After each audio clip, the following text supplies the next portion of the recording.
Good evening, good evening, good evening, and welcome to another dope episode of the Phat Girl Chronicles, where we get all up in your business and discuss the topics that matter to us most each and every Tuesday, which we lovingly call Fat Tuesday, right here on Facebook, YouTube, Instagram, and now we are on Twitch. And I live for one quick second. Now we're live on Instagram.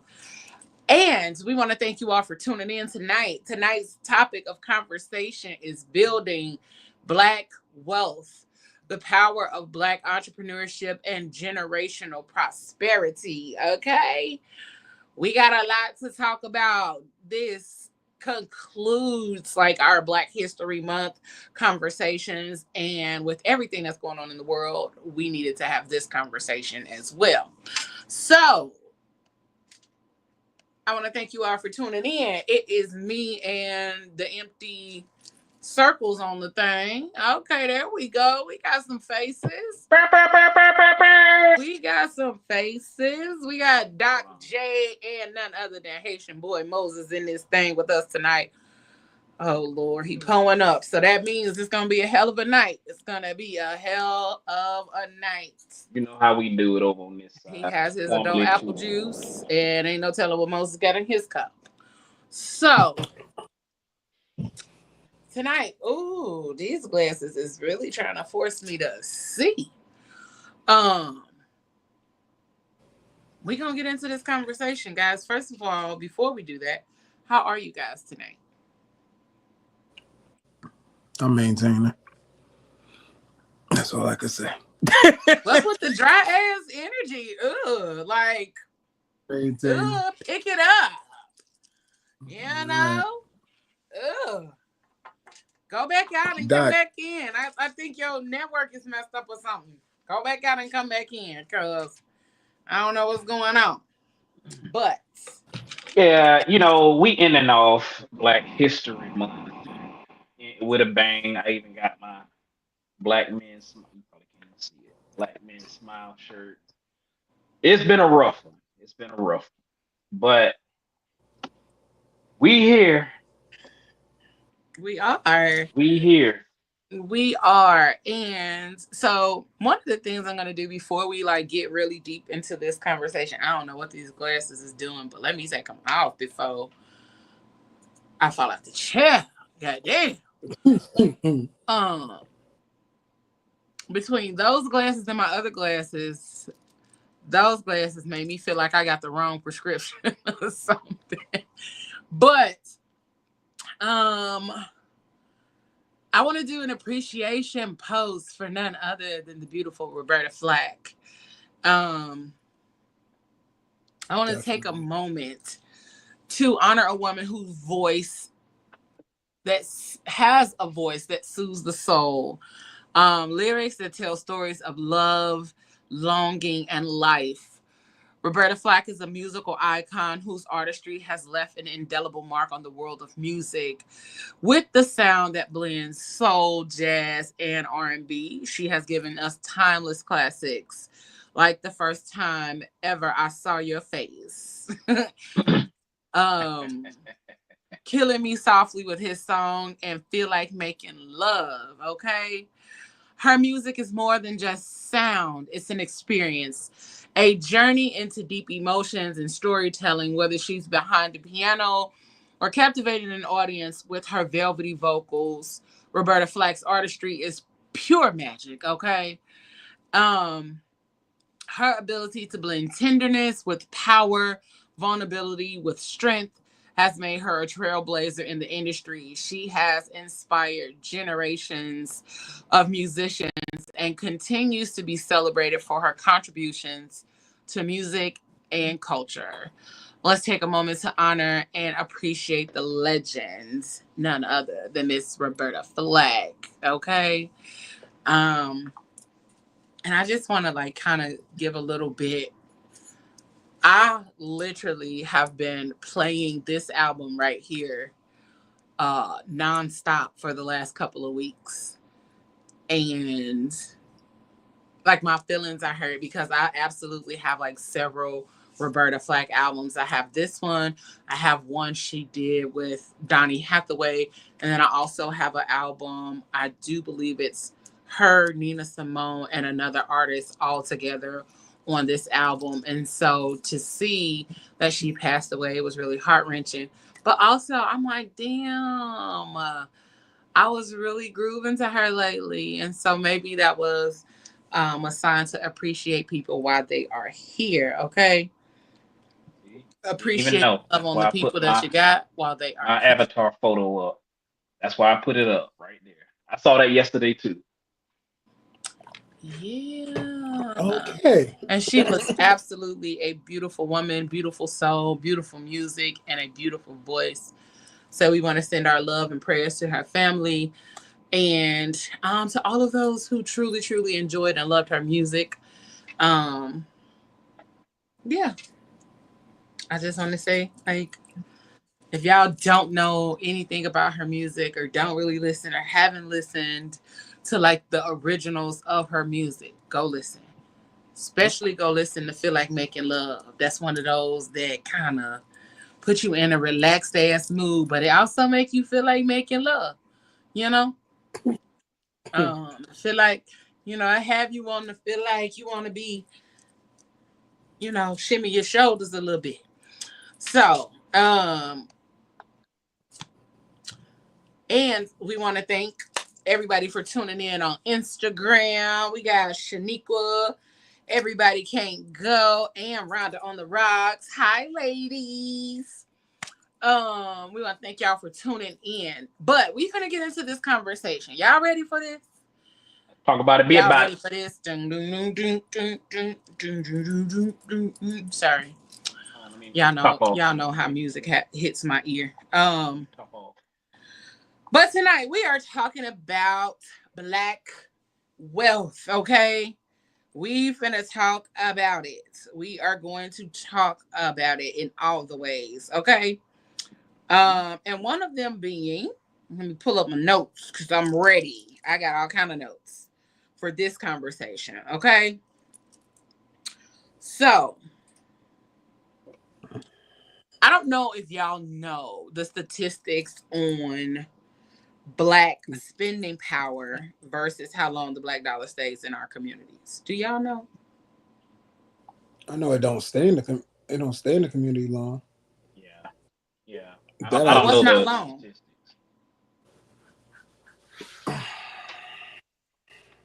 I don't even think it spends more than a day. Well, and then define the black community. What are the boundaries? What are the barriers? Do you mean salons, barbershops, soul food restaurants? You know, Black dollars. How long they circulate in our community, the Black community. It don't. It don't circulate for too long. It don't. So we want to talk I, about what not long looks like. Not long looks like 6 hours but dang, in that's our not even a community. whole shift. that's what I'm talking It about. did I know not. it don't. Yeah, The Black spending power in the U.S. has been steadily increasing, Precinct. Yep. reaching approximately, wait for it, wait a little longer, $1.8 trillion in recent years. Okay. However, despite the fact that we have this large influence on economy and all of those kind of things, Black dollars only circulate in our community for a very, very short time, which is 6 hours before being spent somewhere else. Okay. Comparing that to other communities, Asian communities, their money circulates for about 30 days. Mm-hmm. Jewish communities, about 20 days. Mm-hmm. White communities, about 17 days or so. Yep. We, as a community, our dollars do not even circulate in our community for a whole 24 hours. Facts. Okay. The overflow or the outflow of our dollars is due to several factors, and I'll give them all to you. Limited Black-owned businesses. Okay. We have very few options within our own communities to patronize our own businesses. A lot of businesses within our communities are owned by non-Black people. Two, consumer habits and accessibility. Many, I don't say a few, it says many Black consumers shop at larger corporations that are more accessible, like your Walmarts, your Targets, your Sam's Clubs, and all of those kind of things. One, because a lot of those stores place themselves in Black communities for that reason. A lot of Black communities are built around food deserts where we lack the accessibility to basic needs, basic things that we need on a regular basis. Um, and then three, historical and systemic barriers. Redlining, lack of business funding, and economic discrimination have made it harder for Black owned businesses to thrive. Okay? But I'm going to give us some tips. And then we're going to further get into this conversation about our dollar, where it's circulating, where it's going, and why it's going the direction that it's going. But a few pointers to keep the Black dollars in our community. Support Black owned businesses. Okay? Buy Black in every possible way that you can. From skincare to if you have local farmers, if you have local beauty supply stores that are Black owned, because we know that most of those stores are located in the Asian, they are owned by the Asian community. But if you do find a Black owned beauty supply store in your neighborhood, patronize it. But even online brands and online stores, make sure you are shopping Black owned. Find a Black owned financial institution. And that's my goal this week, is to find me a Black owned financial institution. All right. Invest in Black entrepreneurship, crowdfund, invest or mentor Black businesses or Black business owners. And then financial literacy and group economics. Encourage wealth building strategies like cooperative economics and community investments. And if you've never heard of cooperative economics, that lets me know that you are not paying attention during Kwanzaa, because that is one of the key principles of Kwanzaa. All right. So we've got work to do. Okay. We got work. Okay, So I got an idea. Shoot. You mentioned Chinese or Asian. What if we as Black folks open up our own Chinese food restaurant? Would that still be considered Chinese food? Say that again. Would that still be considered Chinese food if we as Black folks open up our own Chinese food restaurant? Yeah. Because you know they put a lot of Chinese food places In the um, hood. in the hoods next to nail shops and different things like that, or next to a Walmart, like you said. Um, I don't know. It's somebody done hit it. Somebody done hit it and hit the nail right on the head. Could we take advantage of what's already been done? Yes, I did, Ella. Yes, I did. Yes, I went there. I said it. It had to be said. I do think it would be Asian inspired. I feel like that's what it would be. And it wouldn't necessarily be Chinese food, because I believe Chinese food, the concept of it is more so thinking, that it's from Chinese people. But But the also, Chinese I was food gonna place near say, my house, the ones huh? back there is Mexicans cooking the food. They not At Chinese. a Chinese restaurant? A Chinese Um, restaurant. Oh. actually, in Philly, there's two Black-owned Chinese restaurant owners. There's two. They Oh. There's one guy who's actually, I will forward you his information. He's actually starting to spread it across all of Philadelphia. Like he has like 4 locations already. He's called Halal Fusion, and he cooks like Chinese cuisine. Mm. So some people are picking up on it, and some people are making something of it, and they are growing fast. People are, frequently. I frequent before I left, I was one of the patrons, of course, and like I said, I'm not going to talk about his customer service. His customer service was great. The price was good, so I'm not going to really knock it. The other one was called Black Dragon. Of course, you see, they even using the type of name that they would use, Panda, Yeah. whatever. They're using the same things, but they're actually African American owned, African American operated, and it's starting to catch on a little bit. So far, like They I put a said, twist only in on it though. Philadelphia I've noticed it. They put a twist because there's a guy in Orlando that So I've eaten there it several can be times. done. It can be done. It can be done. Um, there's a guy in Orlando who owns a Korean. It's like Korean and soul food, and he kind of intertwined the two, but it's black owned, I believe. And the food's great. I mean, oh my god, it is great. You know, the one thing, well, with the type of work that I do, like everything that Leo was talking about, like the American dollar, like it's I've been working in the banking system for about 4 years now, and I'm not gonna lie, it has floored me. It has floored me, and the banks know what they're doing. They know what they're doing to the point where they will take a hit because it will benefit them in the long run. I've Small seen pain for a necessary gain. exactly, and they will take a hit. I've been a part of these conversations. I have emails of taking a hit where they'll tell you, no, this cannot be down for this long. I don't care what it costs. Get it back up. Overnight everything. Because they will make that money back.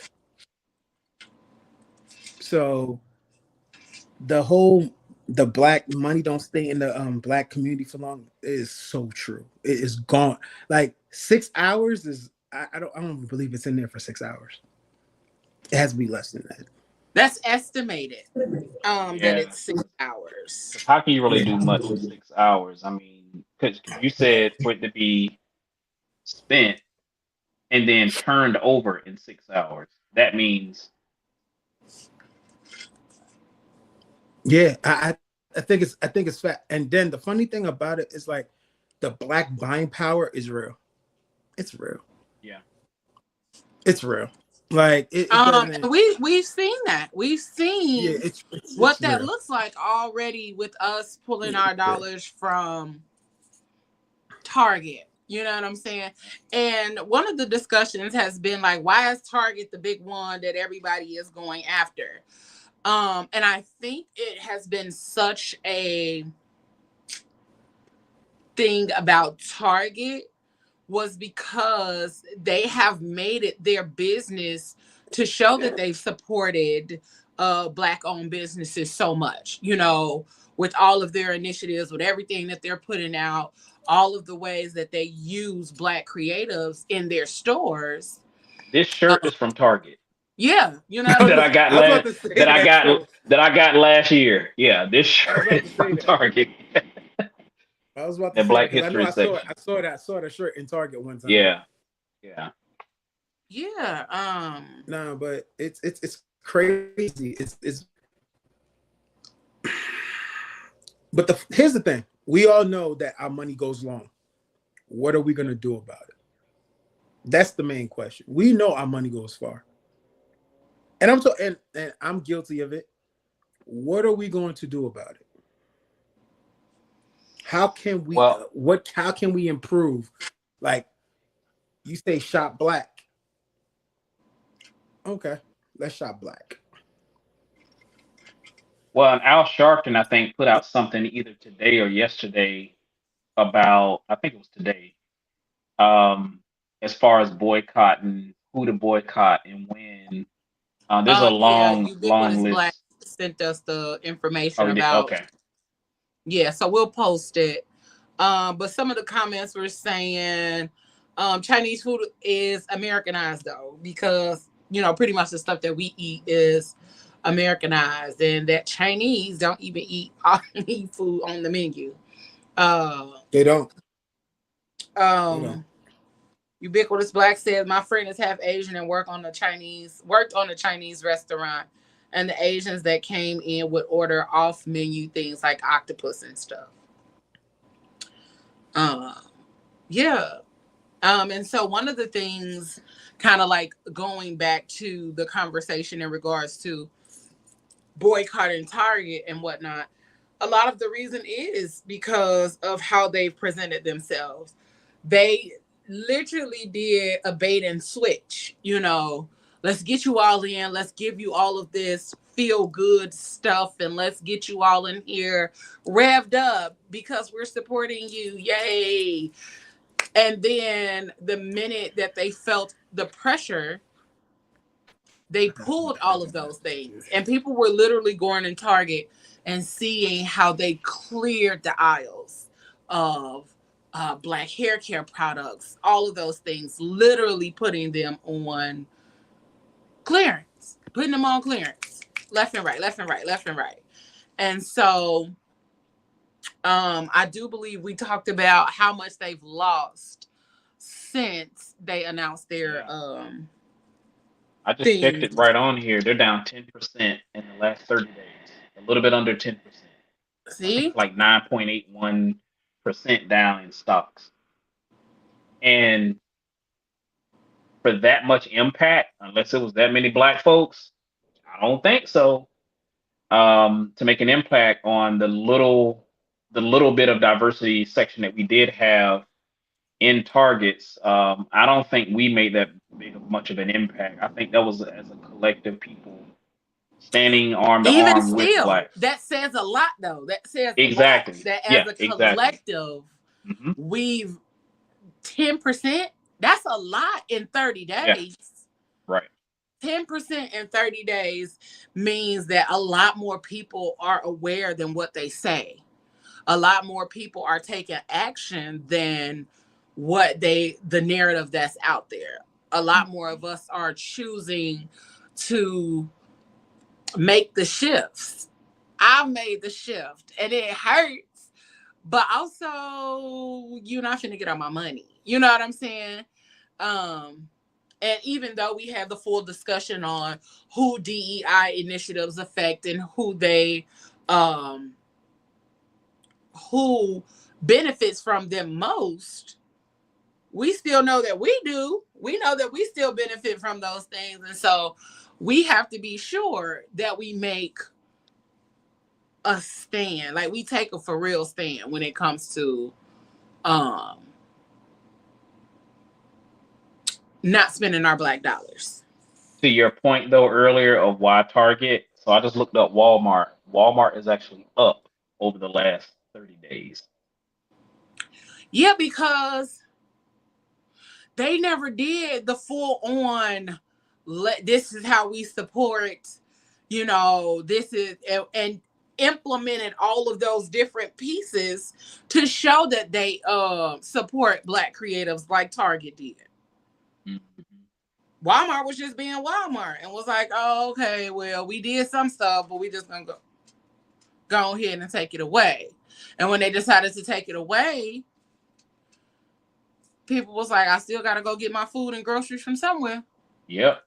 Because I that's still the gotta be able to only go type do of my grocery store things. that they have, where there's a neighborhood store or, I mean, down here we have a place called Publix and, when Dixie's are fading away and we have all these sprinkled in here and there, but what else do you have? Target, you have a super center or whatever they call superstore, then you have Walmart super centers. And so in those smaller towns that may not even have a Target, they got Walmart. I was gonna say most places have Walmart. Hey Fuji La, hey my honeybee. that She is said true. because we supported Target so bad, now they like F us. That's messed up. And it's true. Um, Walmart also cornered the market of small towns. They Yeah, absolutely yeah. did. Um, like I know you can go in those smaller areas, in those smaller towns, and in those areas, there may not be anything else but a Walmart, little shopping, I forgot, neighborhood market. And the other place that I always see in these little small towns, and they are starting to expand into having more grocery like items, are Dollar Generals. But we're Oh not gonna no. talk about how they Oh take. yeah, yeah, Oh yeah. no, no, we're not gonna talk about them. Um, I live in a look. I moved to Atlanta. I moved to Georgia. There's one on every corner. yeah, because The Dollar big Generals are ones. literally those. It's supposed to be like a general store, and that's where general stores were placed most of the time. They were placed in small towns and smaller areas where people can stop in and get their necessities and things that they needed. So that was the whole point of that. Um, That thing is all over. Like, they got the big one. Like, they'll have a big one stationed somewhere, and then 2 blocks down they'll put like two small ones. mhm. So they're all over the place. They're really all over the um, place. and then even with the Dollar Generals being placed as they are, they also have a lot of systematic things that they need to work on because of their pricing and how they decide to price. And they do the bait and switch as well with their pricing in their stores. So we not dive into that today, but um, it's a lot of stores where we go to spend our money that we are not appreciated, that we don't get the fullness of our dollars, and also um, the respect factor for the workers in general, but also Black workers, because most of the time these stores are in areas where we need to go shop. And so the people that work for these large ass companies need to be compensated for that. A lot of times they aren't. A lot of uh, Black people aren't compensated in a lot of different ways. And a lot of times they don't get the compensation because they're Black. So, Yeah, I'm still waiting on my employee discount every time. I still go to Walmart, a place yeah, where I have to still do waiting on it. my uh my self checkout. I'm like, For real, okay? all these aisles y'all got, or lanes y'all got, and I can't get no employee discount.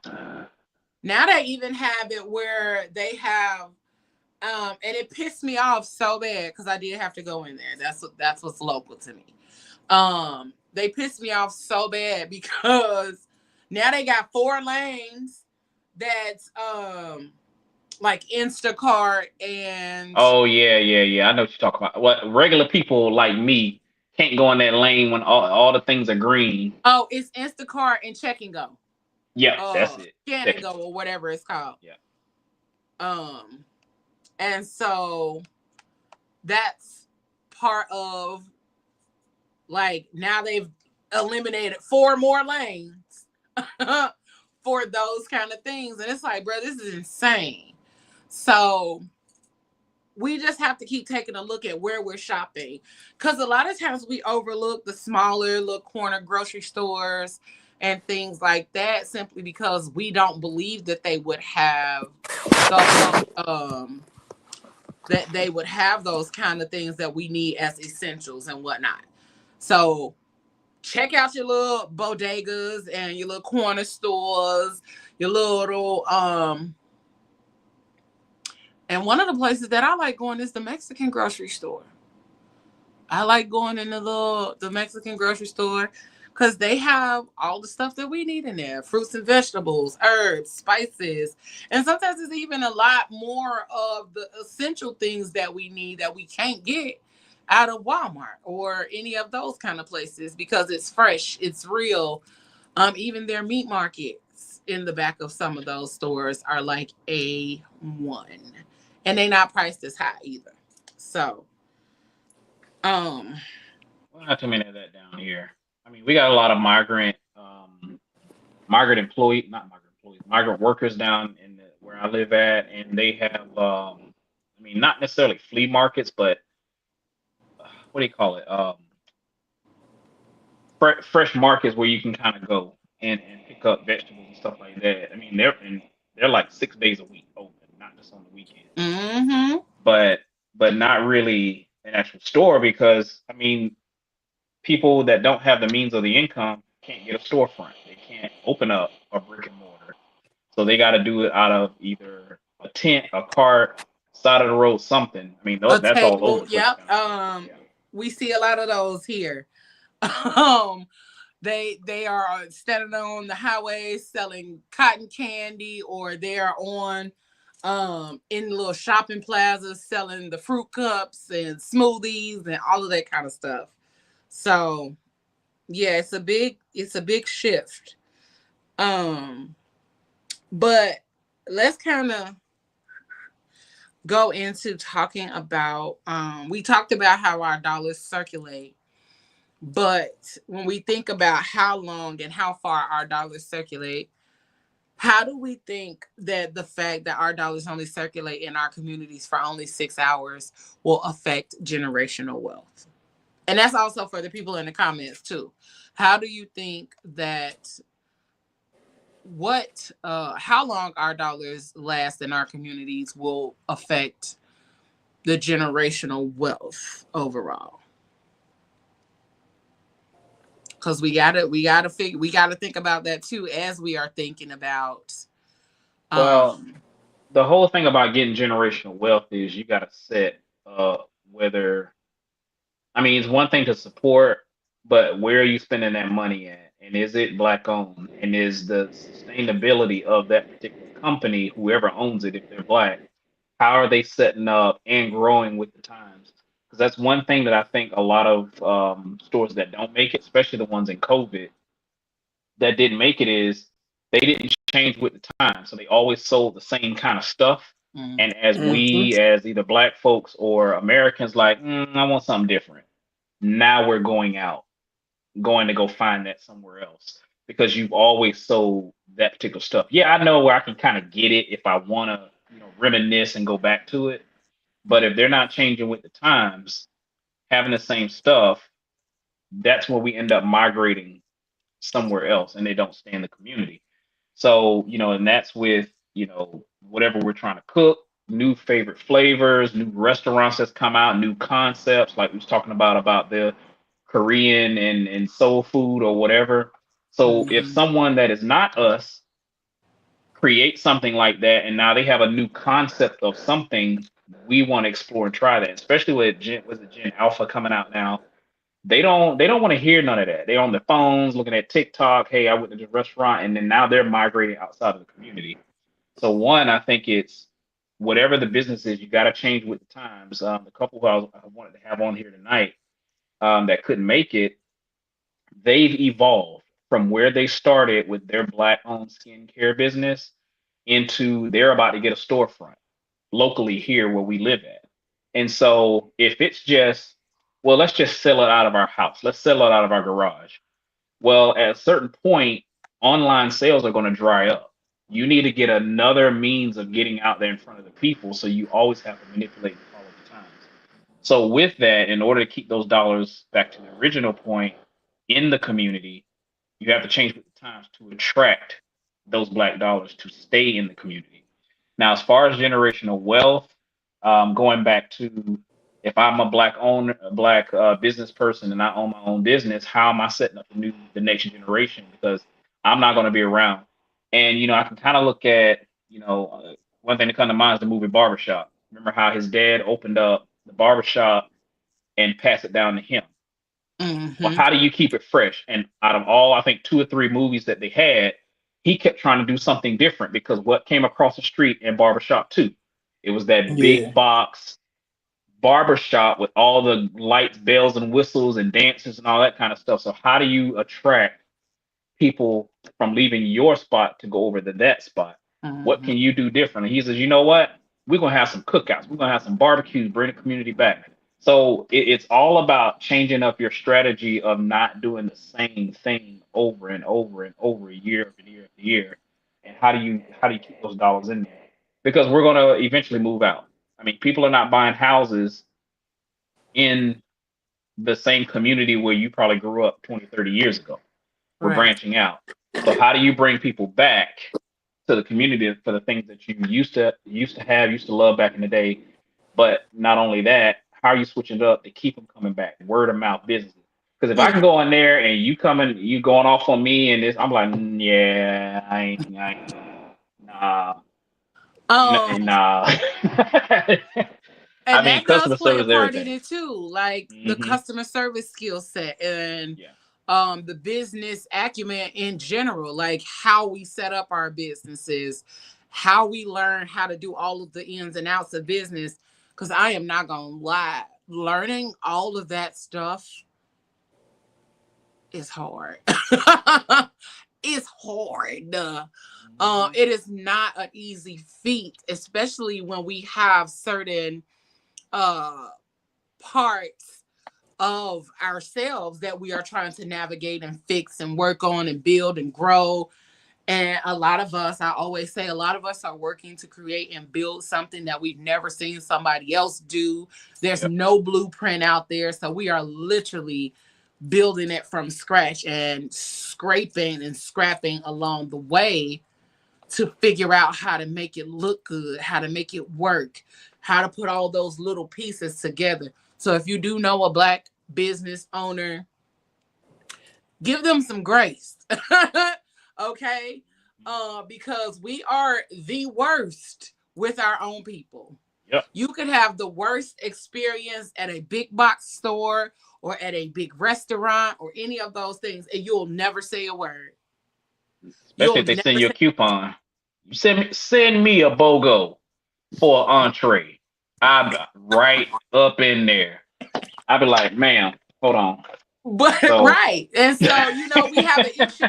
We have an issue with a Black owned restaurant or store or boutique or all of those yep. kind of things. And we never go to the owner. We never mention the manager. But also the other thing that we don't do is we don't praise each other enough for when we have a great experience. We True. are so quick to talk about that bad experience. And I don't understand. But negativity spreads like wildfire because I have witnessed firsthand how here in Indy, somebody has a bad experience. The people on this end is like, that's my family, that's this, and that's this. And oh, you just a hater. And then they have this whole cluster of people that go on and on and on.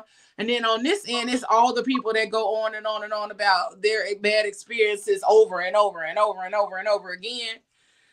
And then somewhere in the middle, you see the people who actually work for the business or the Mhm. business owner.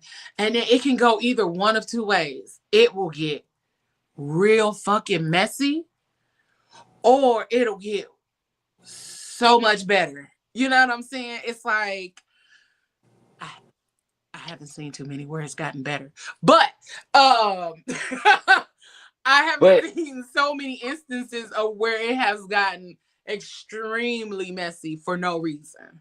you right about the whole grace thing because not all of us. I don't want people in the comments coming at me talking about something. Why ain't all of us?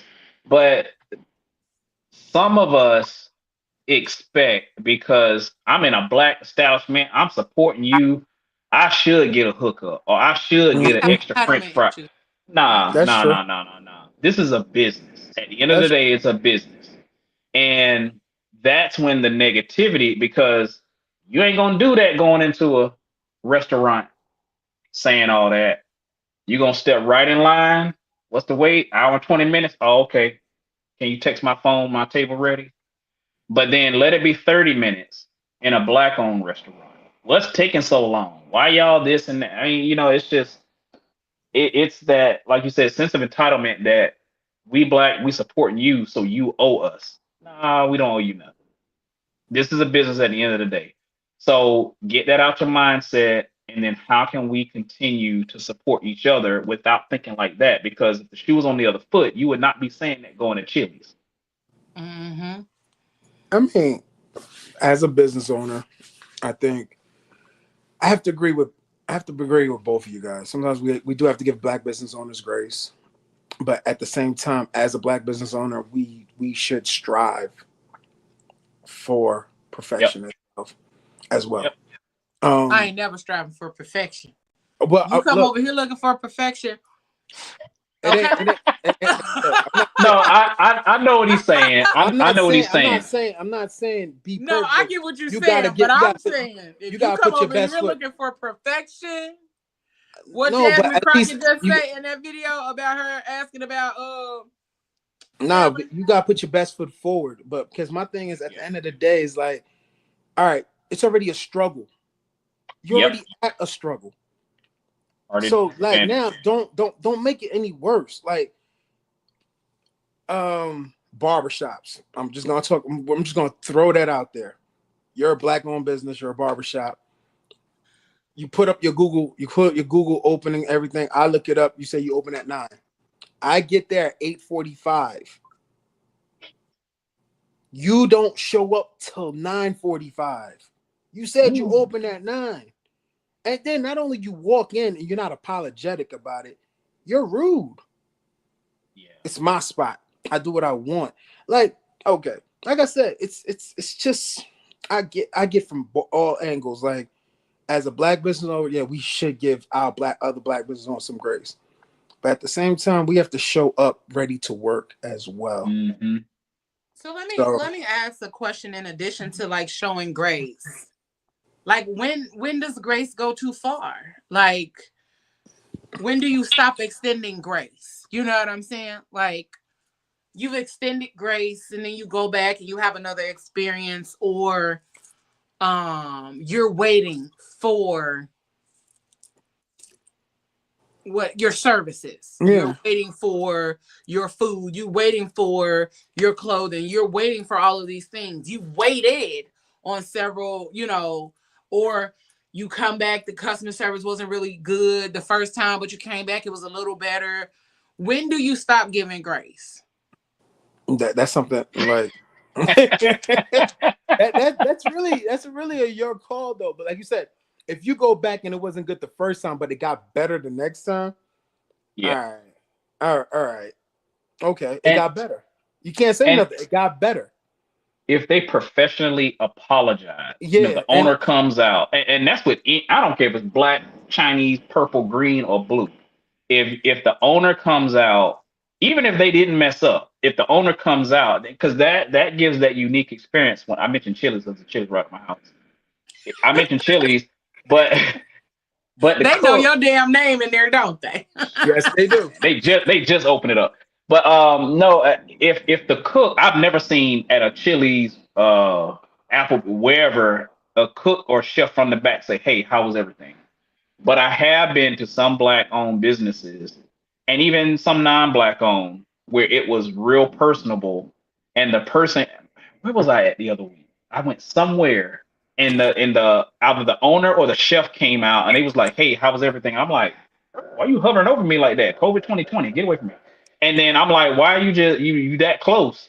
But then I found out it's the little thing of how was everything. Oh, well, it was good, blah blah, this and that. It wasn't just the waiter or the waitress that was checking on us. They actually took the time to come out. So little things like that.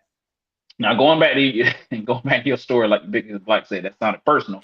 But if the owner came out and was like, "Hey, look, want to apologize. We had some issues, family issues last night, or traffic was hit. Something like that." I think it's just going that far to correct the the negative experience of the outcome. But to answer your question about when does grace stop, I mean, if someplace just open, they're getting into the swing of things. If you've been open 5, 10 years and you got an attitude of, well, hey, we've been here, we ain't closed yet, so somebody's still like, I mean, then I ain't giving you no more grace after that. No more That'll grace. probably be the Yeah. last time you hear from me or see me spending money because I can go take that same, however much it costs, go over there to Chili's and get my trio sampler with the You live Southwestern you live egg in roll, Phillies. the You live in Phillies. crispers, Not and, the and and some sampler. sliders. No, you live in Hey, I Phillies. You do know the it. menu. I do You it. know the Hey, menu. I put it in my phone. Be ready in about 25 minutes. But it goes a long way. Like you said, good customer service. At a certain point, you should get into the swing of things where grace should just be done. Like one of my neighbors down the street, they're Hispanic, and they open up a restaurant. But the restaurant is Italian. So may not be your forte. And I went there to help support them. And the what was it? What did I get? I got a meatball sub or something like that. A little bit on the dry side. Could have had a little bit of something extra in there. But I went there to help support them. But you also got to stay in your lane. And that's why I was kind of joking around about, the black owned Chinese food places, how can you appeal? And I know at a certain point, I don't know about up there, but down here, that same Chinese restaurant used to have them crab boil bags. They quickly stopped that. I mean, it was good and everything, but them prices was a little bit too high. So stay in your lane with what you're trying to do. I mean, I dig that, but the whole grace thing too, like, yeah, I agree with you. After a certain amount of time, something got to be done about it. You just got to cut it off, just move on. Like, okay, I'm good. Thank you. If I feel like I got to get back there and cook my own food, yeah, grace is out the window. I'm sorry. Hey, just okay. What's stuff at? All right, with a plate, seasoning right up there. All right, get out the way. If I got to get back there and cook my own food, grace is out the door. I'm just asking. But I also agree with you, Moses, when it comes to like those kind of places, like barbershops and beauty shops and things like that. That's why I don't go to beauty shops. I ain't even got enough hair for a beauty shop no more. But when I was going to the barbershop regularly, that would be one of the things. I schedule my time. I'm going because I scheduled this time. And I had to switch because it became, hey, can you come back in 30 minutes? Hey, can you come back in 45 minutes? Hey, can you come back in an hour? Hey, can you come back tomorrow? Can I be real with you? Can I be real with you? Like, I actually cut off one of the best barbers I've ever had because of that. Tomorrow. Just because of that. I'm really big on not wasting people's time. Exactly. Especially if not. I schedule this time, even with our meetings, what I tell y'all every time, I'm gonna give people a few more minutes because I value your time. I do not like people fucking with my time. If I schedule something, I can give you a little grace that when I walk in there and you say, hey, it's been a little busy today. Can you give me absolutely. I can sit over here and catch up on text messages, emails, fuck around, scroll on Facebook and whatnot. But the other part of that is don't take that for granted that I'm going to be that understanding every time, even if it is busy. Because that means you're not doing something that you're supposed to be doing in order to keep up with your own schedule. And most of the time, it's because barbers get to doing all of this. Mm-hmm. They get to talking and moving and being animated and, all the things. Pick up that goddamn comb and get back to work. Yeah. So it's a lot of different things that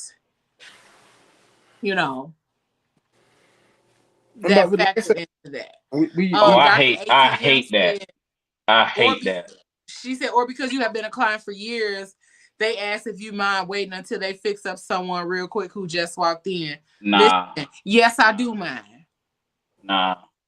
It say walk-ins on the door, but I got an apartment. Cause what? 1:15. My son's supposed to be sitting in that chair. Yo, let me look. Especially now they got the apps. You're setting an appointment on an app now, and you're still late. And I think one of the things that plays into that is our how do I say this? Our overall cultural thing with time is that we look at time. A lot of us look at time differently. Some of us look at time and be like, "Oh, I got time." Then we get to doing a bunch of other stuff, and then next thing you know, it's 30 minutes later. Next thing you know, it's an hour and 45 minutes later, and you like, damn, I've been doing this for a long time. We do not, some people do not have that urgency or that sense of urgency when it comes to time. Me being late causes anxiety for me. Not the thumbs up. Being late causes anxiety for me. Having people waiting for me creates anxiety for me as well. Like, I don't like people waiting for me. My sisters, if anybody has ever watched the Thomas the Train series, my sisters call me Emily. Because Emily gonna get the mail there on time. Don't nobody else call me Emily. I'm gonna just tell y'all that now. But yeah, because Emily gonna get that mail there on time. Simply because I do not like people playing with my time. Okay? So Well, it just throws your whole day off too. Cause it like, does. It you does. know, It now changes it changes the flow and consistency of your day if you are always behind. mhm. I'm an hour late, then that means I'm an hour late getting done. And that means by the time I get in traffic, now my gut start bubbling. I should have been home an hour ago. That way I would have been on the toilet. See, What the if you hell? late with trying to cut my son's hair, and I know, okay, I got about this amount of time, traffic ain't okay, cool. But now you done squoze in two extra heads. Squalls. Oh, she said Squoze. squoze. And now I just had some Taco Bell because I'm waiting on you to finish. And then now my stomach start bubbling. I Because you gotta use just the bathroom. was I gotta in. use your bathroom, partner. I mean, by all means, that's what it's there Was for. in. Don't mess with my time. He said I squoze in. Because you just was in. Squoze in. Um, Squoze in. but yeah, we definitely gotta be more mindful of how we show up when it comes to those things. And that even goes for myself. I do feel like as an entrepreneur and a business owner, I put uh a whole lot more on my plate than I should. And sometimes it causes me to not be able to keep up with everything, to not be able to step into different spaces that I would love to be able to step into. So even when it comes to like creating, I'm so hyper focused on something else over here that I have not made room for creating. I'm so hyper focused with making sure all the things are together for PGC. We moving, we grooving, we getting things out here, but I have not taken that moment to create because I still am an artist. You know what I'm saying? Outside of being all the things for PGC, I still have another business that I have not created for, but it had to take the back burner simply because something was more pressing. And so now I'm trying to find the balance, which is also a myth, but I'm trying to find some harmony in the time to be able to do all the other things. So, because it's people waiting on me to get back to it. So I plan on trying to find my way back, way back. I'm out here like Jaheim. So trying to find my way back to the things that I love, that I value, that I appreciate. But also, you know, when things get growing, that's when you really have to take a step and really go with the flow of that of the traffic. So I ain't mad at the growth. I'm just trying to find some balance in all of it. Balance. That's the key word. So as business owners and all of that good stuff, do you all think there are enough resources for Black business owners? No. Uh, They are. I don't know where they at. Yeah, exactly. Yeah, I think they are. No. People they find them, but people gatekeep them. Like you have to pay a hand. She done took the glass. Listen, Wait a minute, hold on. You ain't listen, yo. you ain't see she took the glasses off and leaned in on that one. Irritated with this. Like people gatekeep so bad. Oh my god. That gatekeeping is like, if you got on, why don't you let somebody else get on? Like I don't. Brother, how'd you do it? I'll tell you if you take my course for $5.99. Yeah. Let me tell you something. The course be incomplete. That's part one. You gotta pay two, part and the part 6 and the part 15. I'm not paying you $600 every course. Yo, and that course be incomplete. That is the part that boils my fucking blood. Yo, because we had a key to success, but we'll tell you in part 2. And boom, that's what they listen. They cut the class off. Anybody have any questions? But not about the key to success, because we're gonna talk about that in what? I just spent 2 hours and 45 minutes trying to figure out the key to success. But you talking about we're gonna finish it in part 2? Appreciate you.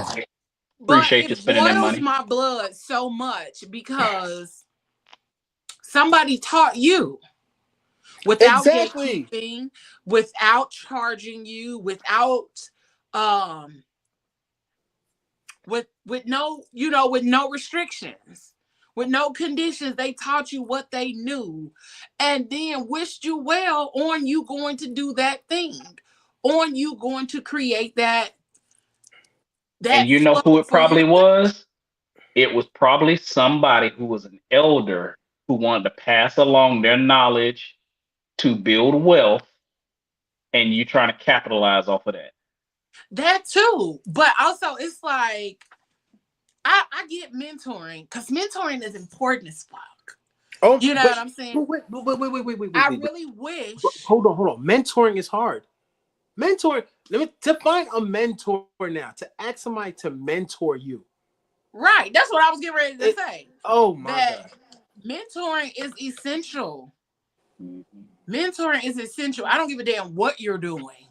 Like currently I'm looking for somebody to be my financial mentor when it comes to business, because that is a whole different bracket of learning and understanding, and I'm still learning to get my personal shit in order. So you think I'm gonna do both? Let me tell you, it'll be all kind of fraud, not intentionally, okay? But stop applying for them PPP loans. Oh no, I ain't applying for that. I did. Why not? But a lot of people got to wait. When it comes to mentoring is essential. Being a mentor is essential as well. Mm-hmm. Like, I may not have a mentee, but the people that's on the team, I mentor them all the time. I give all kind of information away. I've given all kinds of information away, all kinds of tools and assets and skill sets and things like that. The one thing that I do not like, though, when you do those kind of things for people is that they get out here and act like they did it on their own. Like they got it out the mud. Like, boy. Like they got it out the mud, like they really got out here and built whatever it is that they're doing on their own. That's the part that behooves me, because you ain't know none of this shit. But then after you soaked up and got all of the things that you needed and that you wanted to be able to gather, you didn't gather all of your fruits and vegetables, and now you finna go out here and sell them. You done gathered all your shit from my garden. Now you about to go out here and sell them like you grew them motherfuckers yourself. What are we doing here? Hey, they doing that in Costco, buying them plain cakes and taking them back and redecorating them. What? That's a good hustle. What you talk? What? Go look. People are going in Costco buying plain cakes and then turning around and redecorating them and selling them for twice the price. It's like birthday cakes, wedding cakes, things like that. But okay, you know what? We don't want to talk about that right now. That is not no. It's I, it's it's it's a it's hustle. I one of get it, those but things like Ubiquitous Black said that the scarcity mindset within our community is a cancer because that one thing, like people ask me for advice or information all the time, and a lot of times I give it away for free, but also some things you do have to charge for. I'm not against nobody charging for the shit that you had to pay for. You know what I'm saying? Like, I had to pay for this and I learned this, but I'm gonna give it to you, and I may not charge you the same amount I had to pay for it, but I'm gonna charge you something. I ain't got no problem with that neither. It's business. But I think sometimes we put everything behind a fucking paywall. Like, yeah, like, girl, I just asked where you got that jacket from. Like, or everything is a big secret. Because one of the things that I've seen recently on social media is somebody will do a post and it's a post of them in a jacket. Comment the word jacket so I can what? So I got the comment jacket. Wait for you to send the information to my inbox, which I might not be able to see because depending on the algorithm and how they set up this inbox, it might go to spam. I might not ever get it and think that you was on some fuck shit because I didn't get it. And when you could have just put it in the caption. Meanwhile, But they everything is capitalizing for off of likes it. and comments, engagement, yeah. and all of that kind of stuff. When y'all really not out here getting paid like that for likes, comments, and engagement. So I don't fucking know. But what I do find is that a lot of this is part of why we have an issue with being able to grow, or the ones that grow and get to the top really, really quickly, then start looking down on other people as though they are peasants, as though they are nothing, as though, why are you talking to me type stuff. Like, you do know you just peed on yourself like 3 weeks ago. And now you got a little coin. Now you don't remember that you just peed on yourself 3 weeks ago. Let's not do that. But also when it comes to how we gatekeep and how we go about doing it, a lot of us start to have this air about ourselves as though we're unteachable. Like, we are not teachable, we are not coachable, we are not adaptable, none of that. In the midst of being a part of a course or a class, or once we've got this level of success about us, a lot of us try to act like, oh, okay, I don't need nobody to tell me nothing because I know it all, or because I've done it all before. And so a lot of us don't ever give the little underdog a shot either. Yeah, we had this saying when I was in my fraternity. You know, get out the way, let the old heads do the work now. Get out the way, let the younger generation. One, my back hurt. I don't feel like doing this the rest of my days. So let some of these younger kids get up in here. And You can mentor them from afar. Let them do the heavy lift and let them get the credit. Because I got a saying, even at work right now, when I talk to my directors, I'm like, I don't need any credit. I don't need no more accolades. I'm trying to help you get to the point where I am so I can move on. But I think that's the thing though. Because wait. I think that's the thing though. You ain't got to do it publicly. But give me my motherfucking accolades, okay? But I think that's the thing though. Everybody does something for accolade. Like if they can't use you as a guinea pig, they don't want to use you at all. So like if they can't say, "Oh, I taught him that," or he's there, like you have to really, really just milk somebody, like just so they could just kiss ass. Like I don't get it. The gatekeeping. Like I'd rather just give up on everything. Just like if I have to kiss your ass to get the information, I'm done with it. I don't need it. Oh yeah, I don't do none of that. I don't need none of that. Like even with the financial, there's a lot of financial education that I know I had to start researching. I had to start looking up. And like I said, when I talk to Leo be like, look what I found. You know, Leo, I don't know how Leo drives and reads, but somebody needs to look out for her for that because she be driving and reading, and I don't know how she be doing it because she be finding out so much information while she's driving. Like what you talking about, Willis? First of all, I be listening to books, Oh, okay. Well, not whatever it is, it's just so many. reading them. You know, she just be having some good, like she be like, "Yo, look what I just found out," and just I'm like, "What the fuck?" Cause A I be lot, listening to stuff. you know, and it be on point too. I'm like, "You just learned this? Wasn't you just driving?" Then you have to put the two into. I'm like, "Okay, you know what? It's too much." But no, but First of financial all, don't get on education. here telling my business. But I'm giving you your accolades though. While telling my business. You wanted your accolades. I gave it to He you. giving you your flowers. Now take them and Nah, put them in some it's a water. way. He needs some tact. Find some tact in how you give me my goddamn accolades, Moses. Up here just telling all my damn business. You want too much at this point. But the point is like it's just I don't know. For some odd reason, like you said, mentorship is important. Just the course of everything is very important in life. Like me right now, I'm more valuing people. If I find that certain people have certain knowledge base, like Doc, Leo talks about you a lot too. And sometimes one day I plan on actually reaching out to you so I could pick your brains on a couple of things as well. But you're valuable. You're the person that we really need to bubble wrap and put in the corner because you have that Yeah, knowledge base. my knee give out and I'll crack something else.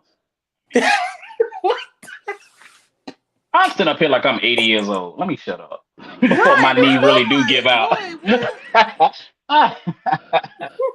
Nah, You I know get your what? point. Nah, I get Yeah, your point. it's just the people that you need to like. I noticed like my knowledge base started getting better when I started surrounding myself around better people. Yep. So Here's the thing.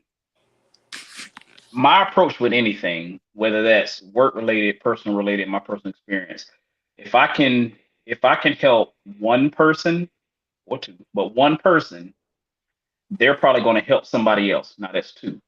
Those two people are going to help somebody else. Now that's four, then eight, then 16. And that's all it takes is just that one person, at least one person that you can affect in a positive manner. That legacy is going to go on. And kind of like what you said, not doing stuff for free. I don't care if I get paid for stuff like this because somebody put it in me years ago to put me where I am today and to get me on the right track. Now, on the other hand, Leo, if you say, hey, I want to pay you as a consultant, then yeah, let's talk some figures. But if it's just day to day conversation, here's how I got to where I am, hard work, blah, blah, blah, fill in the blank, all that stuff, that's for free. That's free advice. Yes, there is a struggle that's associated with it.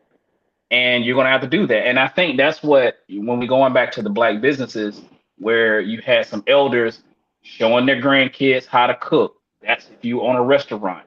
That's where all that started because you had to learn from somewhere. You ain't had no money to go to no culinary school, but you had that passion because your grandmother taught you how to cook. Now I'm going to open up my own restaurant. And then you now teach your kids, and then they teach their kids. And now you've just built up that generational wealth. Going back to the original question, how do we get to that point? But at the same time, and I hate to bring in what's that show called Sweetie Pies? Don't be no ass. Don't be no jerk on TV and just to get likes and views and all that stuff. Take it because right now aren't they closed? They're closed down, right? The one that was in Georgia. So get to the point. Because the son is in jail. God damn. That's probably why they closed. Oh wait, yeah, because he did embezzlement or He he did did something worse. some form of embezzlement or something along those See, lines. got greedy. I think it was embezzlement, but also I think he set somebody up. See, I can't remember fully, but I'll look it up and stay in your lane. so that we're not giving false information because that's not Right, something I right. want to do. Yeah, yeah, yeah. But the point is, stay in your lane, eat some of that humble pie, and do what you need to do to make sure that because now he just broke whatever he did. He just broke that chain of generational wealth. Because who's going to take on the spirit of the restaurant, the spirit of being a black entrepreneur? Who's going to teach his little ones that? Because I think he had a son or some kid or something. But that whole chain is broken because you got greedy. And going back to the go ahead. Go ahead. I Because it found looked, it. I was cause, just like, I cause it found looked, it. no, it looked like it was something juicy. So I want you to go ahead. But I got it right here. So I all right, ain't gonna lose it. Go ahead and finish up. all right. So, but I mean, the point is, anything going back to the whole barbershop thing. You know, if that barbershop owner now has a kid, going back to the movie Barbershop, now the kid's gonna grow up seeing his dad or a mechanic shop or something having.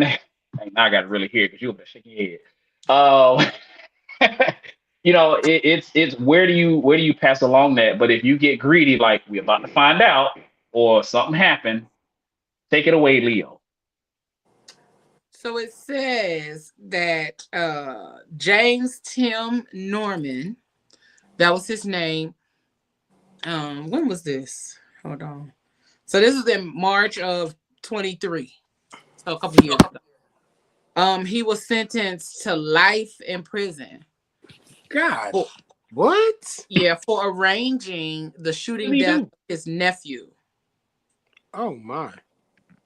It was insurance fraud. So he Ah. for arranging the shooting death of his nephew to collect the life insurance payment. Um, he didn't speak on his behalf at the sentencing hearing in March. Um, in the March 2016 killing of so he killed his nephew in 2016.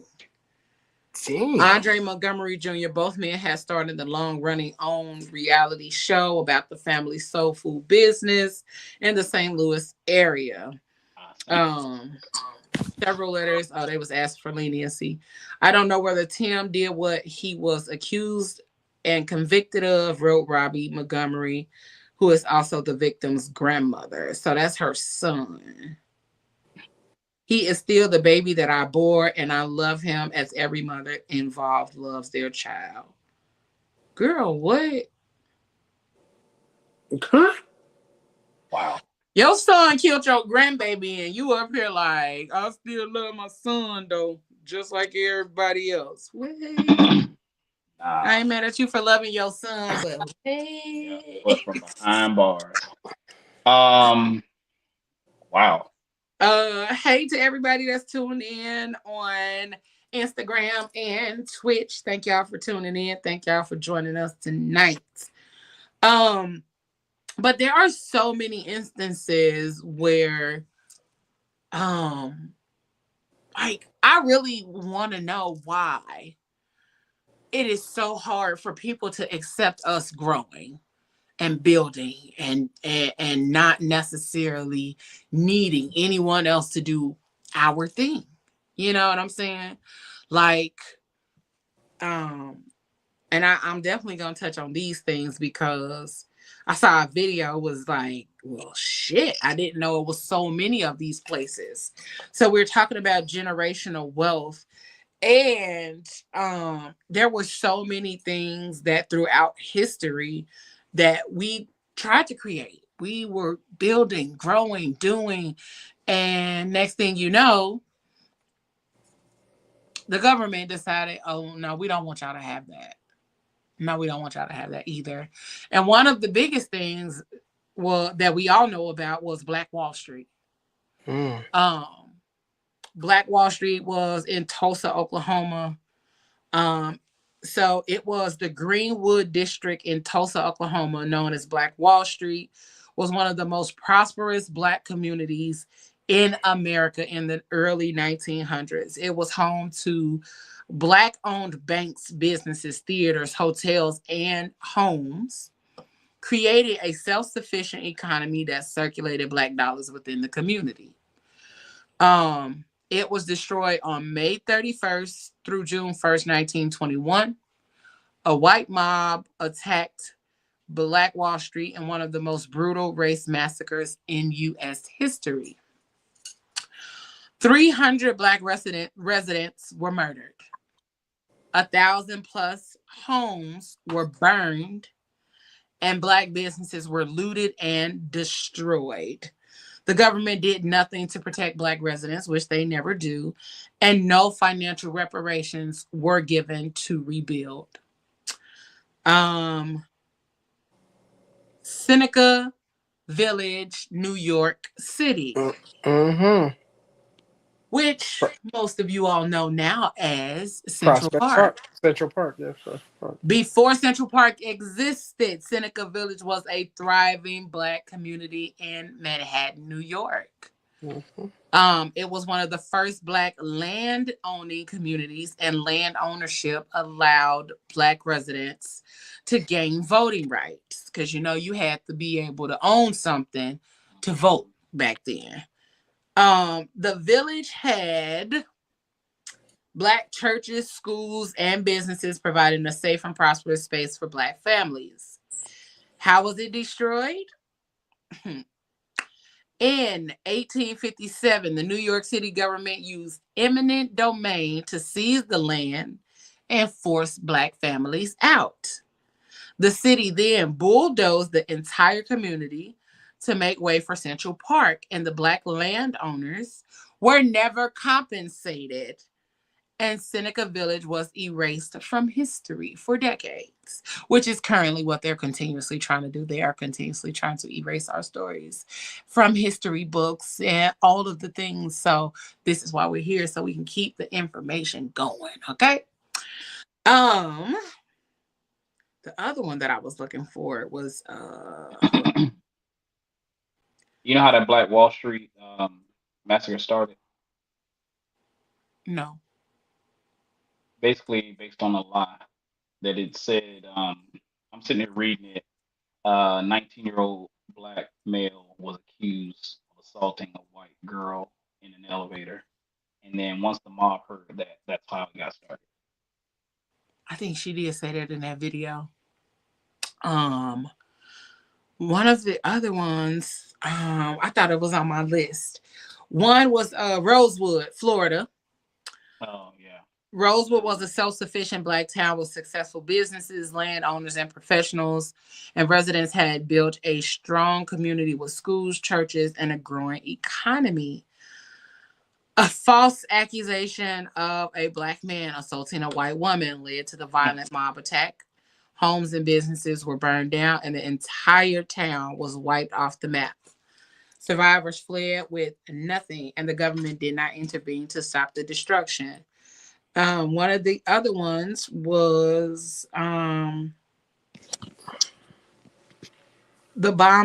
Move bombing in Philly. Move was a Black liberation group focused on self-sufficiency, activism, and community building. The group lived in a communal home in West Philadelphia, promoting Black empowerment and sustainability. On May 13, 1985, the Philadelphia Police Department dropped a bomb on the Move home, killing 11 people, including children. The bombing destroyed over 60 Black-owned homes, displacing hundreds of Black residents. It was one of the only times a U.S. city government bombed its own citizens. Okay? Yep. On this list, there are 7 instances of when the government or when white mobs or people decided that they no longer wanted us to have what we built, what we've created, how we pulled ourselves up from our own bootstraps. But this is 7 of them. And this does not include Lake Lanier. That's the other one that I wanted to talk about, was Lake Lanier. Because that is also a thing too. And Lake Lanier, why y'all keep trying to figure out why all these people keep disappearing on that motherfucking lake, is because the water is sitting on top of the city. The city is underneath. Like, they did not bulldoze it like they did in New York. They flooded it. So the city is still there. It was people there when they flooded the shit. So y'all be wondering why these people keep disappearing in Lake Lanier?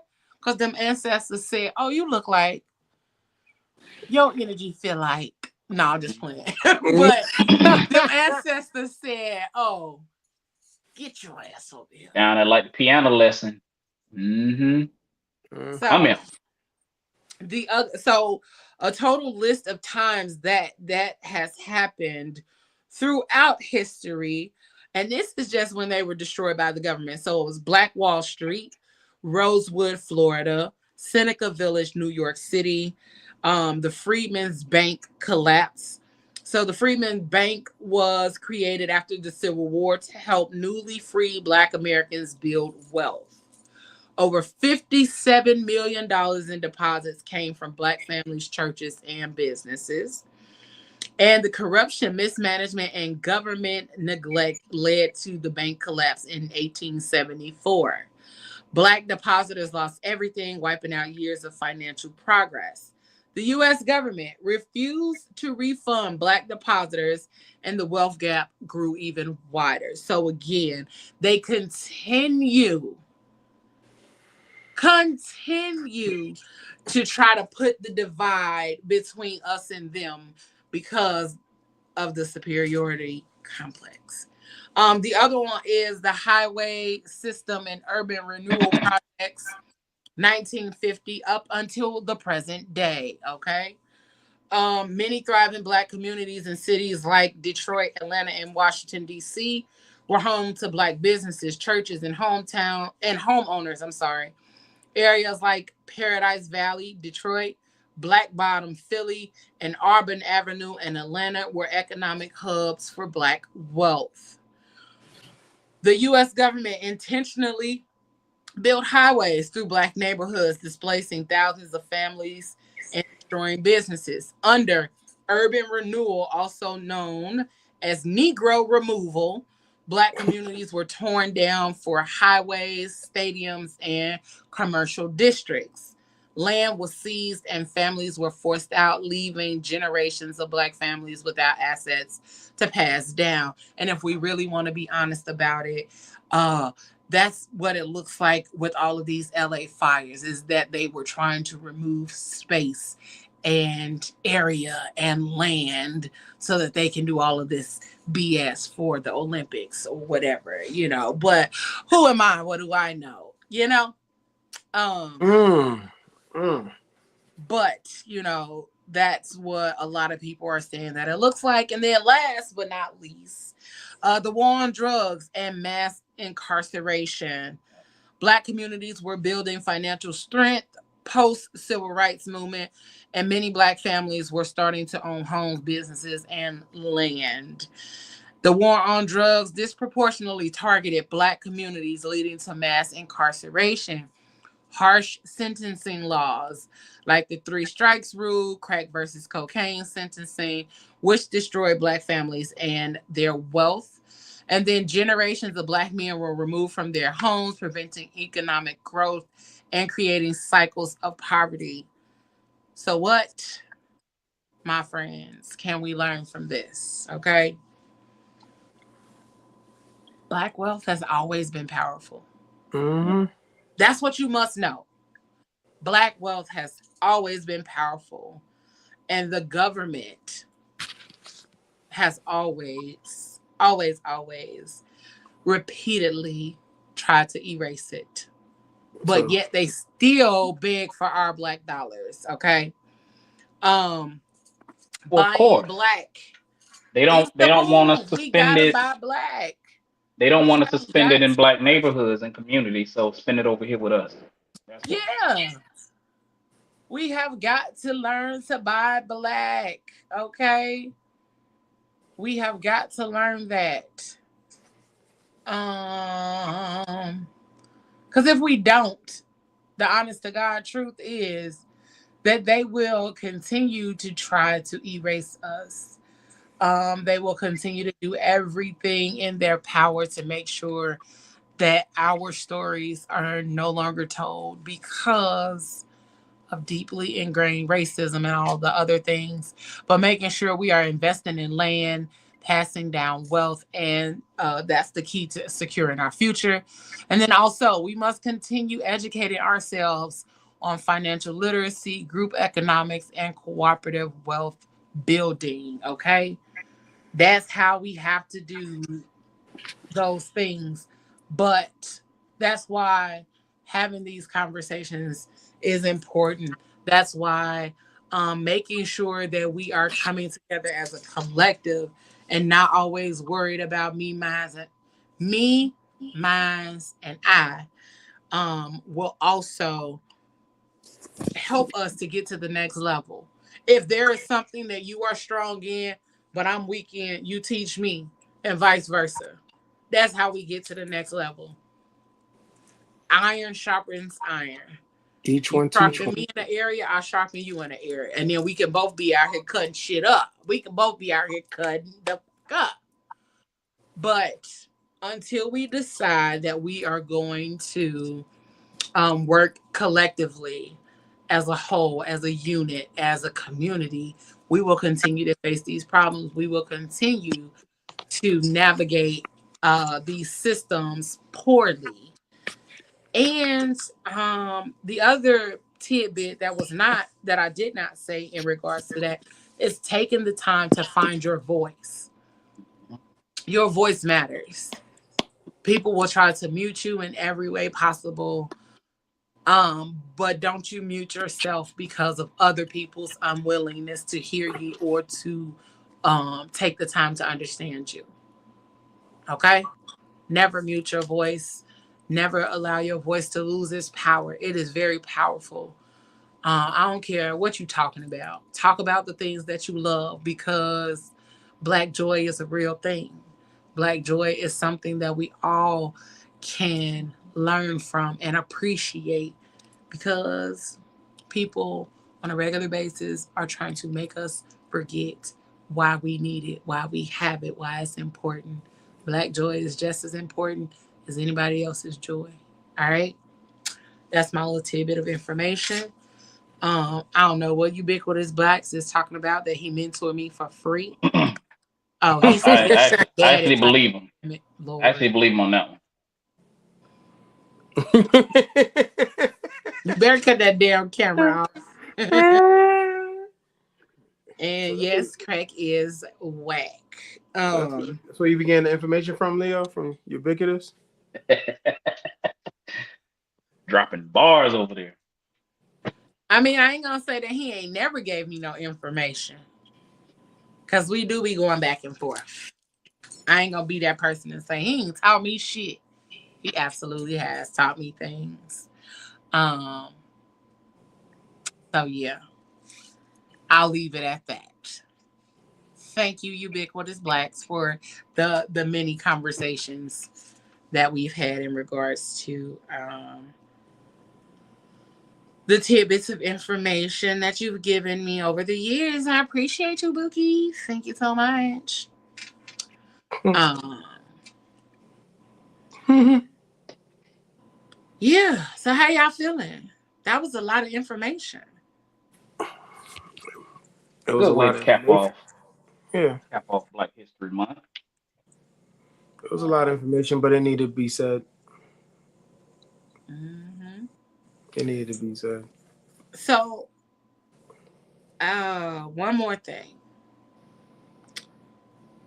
I need from our listeners, those that are in the comments, to tell us how you plan on investing in Black wealth.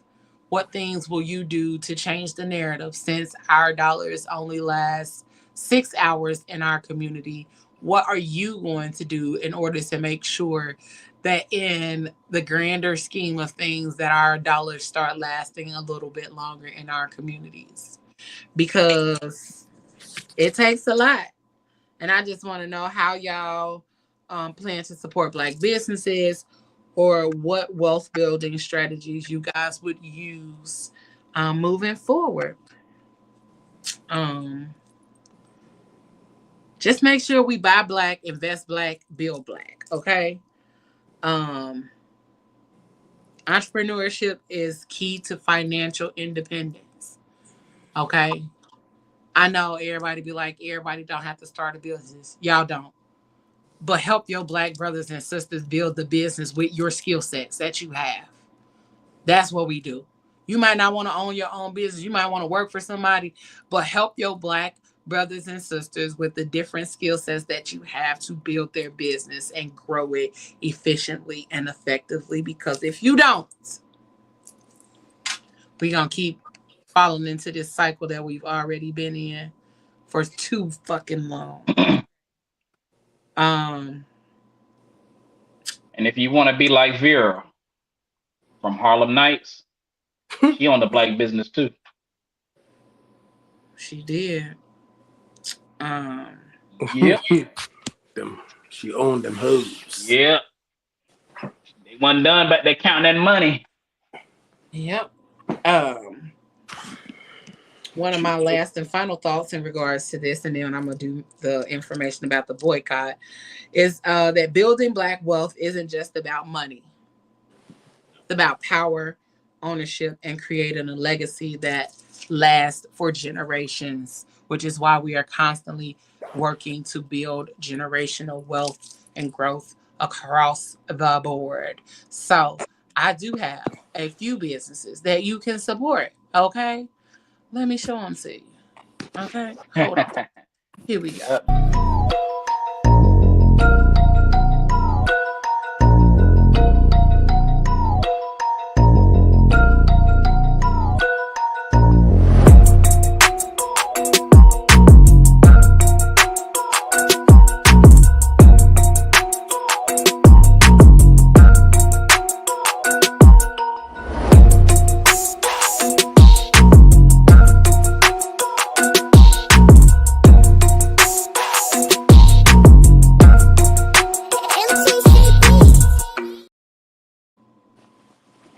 But also, yours truly is a brand ambassador for none other than Trey Bell Beauty, which is a skincare line that is the absolute bestest. It is so bomb. And I can't wait to start sharing some of my content with you all that I've started doing with Trey Bell Beauty over the last couple of weeks. It has been super amazing um, with using the products, learning the vision and the goal behind the brand. So I'm super grateful for that. And then also another thing that you can support is the Book Nook Book Club. Y'all can support the book club. And this month's read is Adversity for Sale. We are doing the J. Jeezy Jenkins story this month. So you can check us out. Join our Facebook group, the Phat Girl Chronicles podcast, and we will add you to our group chat for the Book Nook Book Club. Okay. And then I came across this information in one of the book groups that I'm in. I'm gonna tell y'all something else before we leave. But this is an author whose book was set to be in Target stores. His name is Frederick Joseph. The name of his book is This Thing of Ours. It was set to be in Target. He told people not to purchase his book from the pre-order sales from Target. He did not want anyone to purchase from Target. Um, he wanted the pre-sale orders to come from his website, Barnes and Nobles, because Barnes and Nobles is still, out here supporting the people. So I am putting out a call to action and asking that you guys purchase this book, whether you find it on his website. And let me see if I can find it before we leave. I will put it in the comments. So that you guys can order the book. But I definitely want you guys to support this author, support all Black authors, find a Black author to support all of those kind of things. I do not purchasing it from Amazon. We're not doing that. But that's what you call Black power right there. because his book's not even out. Well, I'm assuming it's not out. It's getting ready to come out, and he's telling you don't even get no pre-sales from Target. Go here. Mm-hmm. That's the Mm-hmm. power that he's using. He ain't even made the money yet. And see, that's what I'm talking about. Going back to the non-arrogance of some of us with businesses, with books. If you're on a contract, I get it. But hey, look, he may be on the contract. He's saying don't even get it from Target. Here we go. That's the Found power. it. Found it. Copy. And the website is this thing of ours book.com. So you guys can go on the website and purchase the book if you would like. Because, support matters. I Oh, you can mean, get it at that was a Barnes and good call of Noble, action. bookshop.org, Books a Million, Hudson Booksellers. But you can go to that website and see where you can purchase the book and all of those great things. But he also has a link. Yeah, you can purchase it from any of those places. And then he also has an early copy sign up where you can get the copy of that book early. Okay. So make sure y'all support this author.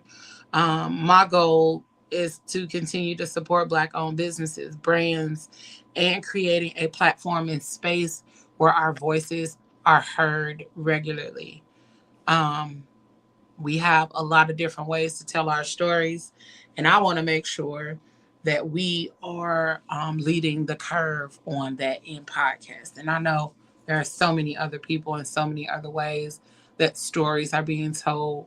So I want to make sure we do that over here. Okay. Um, but I think that is all I have. What's on y'all brains? What's on y'all minds? Good information. Hmm. I enjoyed it. Learned a lot. I'm just waiting for this thing to implode. What thing? I was watching Whoa! What you trying to make implode? What's going on? Wait. Let's talk. the negativity of how we got to this point of supporting Black businesses, the ending of DEI, which we really know what that means based on a couple weeks ago. Um, why we're doing what we're doing.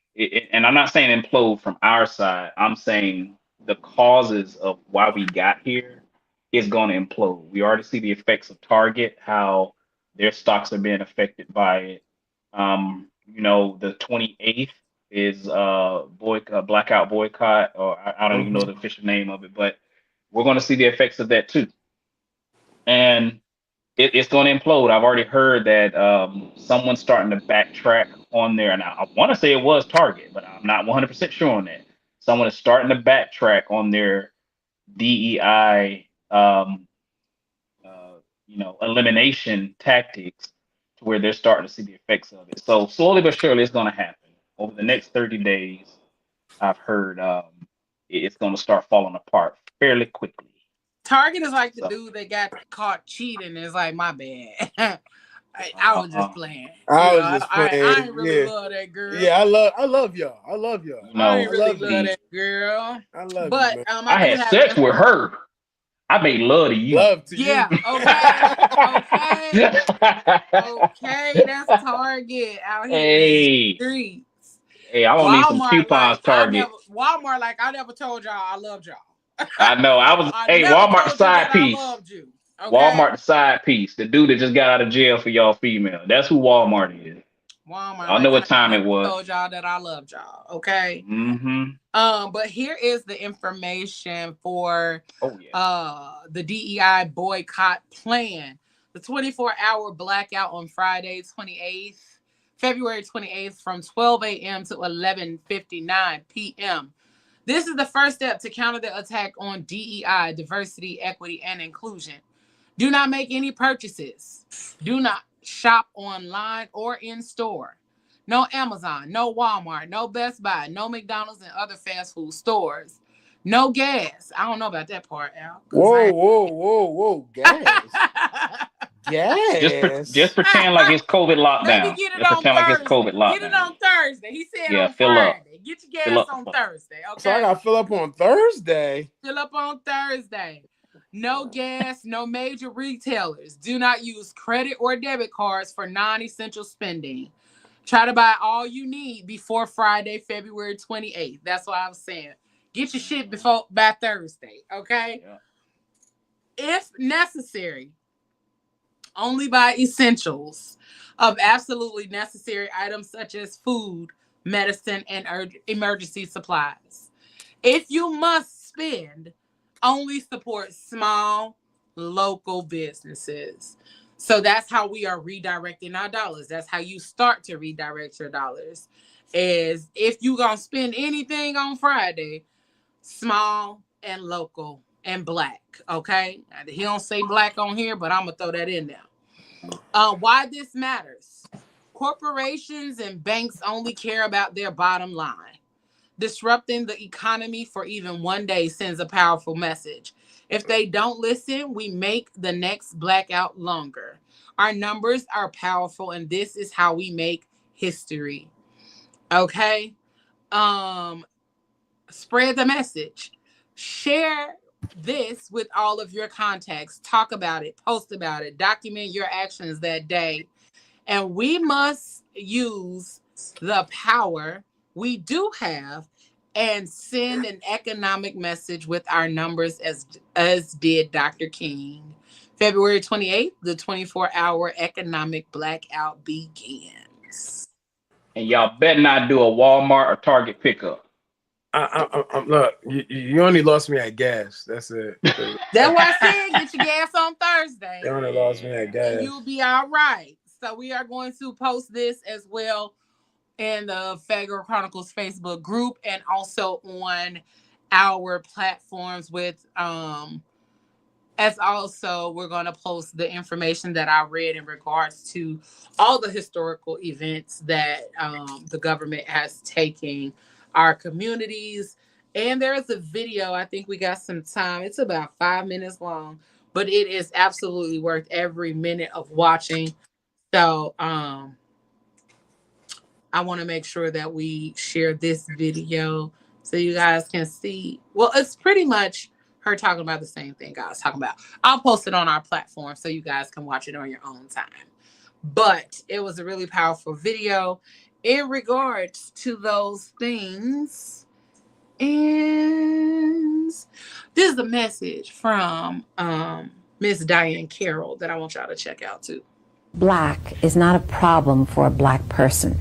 Being black is a problem for the community that doesn't understand that you are a human being. It was not a problem for me. I had to deal with other people who had problems with it. I'm still dealing with that. But a black person doesn't have a problem. I want you to know that I feel that I would have had a different career had I not been black. And I probably would have done more films. I was very grateful when I was offered Claudine, and couldn't believe it, astonished when I was nominated for an Academy Award as Best Actress. Harper's Bazaar picked you as one of the 10 most beautiful women in the world. A Canadian critic described you as one of the most spectacularly beautiful women in the known universe. Do you take that sort of thing seriously? Do you treat it as a bit of a joke? Is being beautiful, in a way, a problem? It's very nice to be thought of as being pretty, as being, it's a plus. It's nice. It's not terribly important, but it is nice to have it in your favor. You've done so many things, Diane.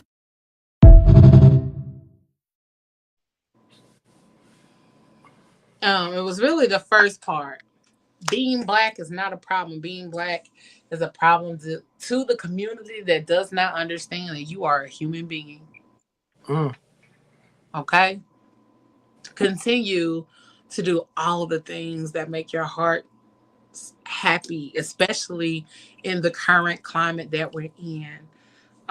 That's why I'm working to find time to create, because that's what brings me joy. That's what makes my heart happy. That's what allows for my peace and for my moments of rest and regrouping and resetting. And we need to make sure we do that. We need to be mindful of how much social media we are intaking on a regular basis. We need to be mindful of how often we are allowing certain conversations to be had and how often those conversations are being had.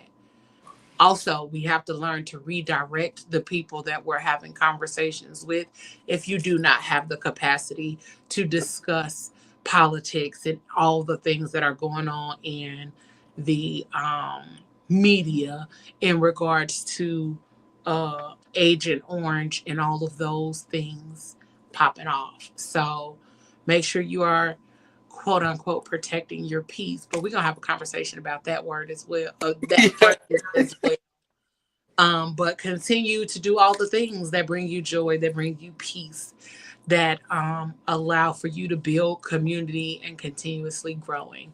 Also, we ask that you guys add to our community, share our YouTube channel, subscribe to it, and also send it to a friend, join our Facebook group, do all the things to join our community, because we will continue to do our best to bring information about who we are, what we're doing, and how we as Black people can continue to move forward in this current climate.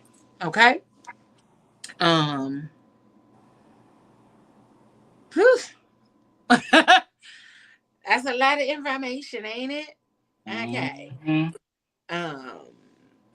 But I want you guys to make sure that you are learning, paying attention, growing, and all of that.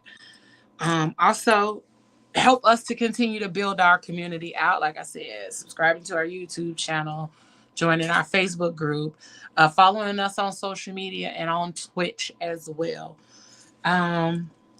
You fellas got any last minute tidbits?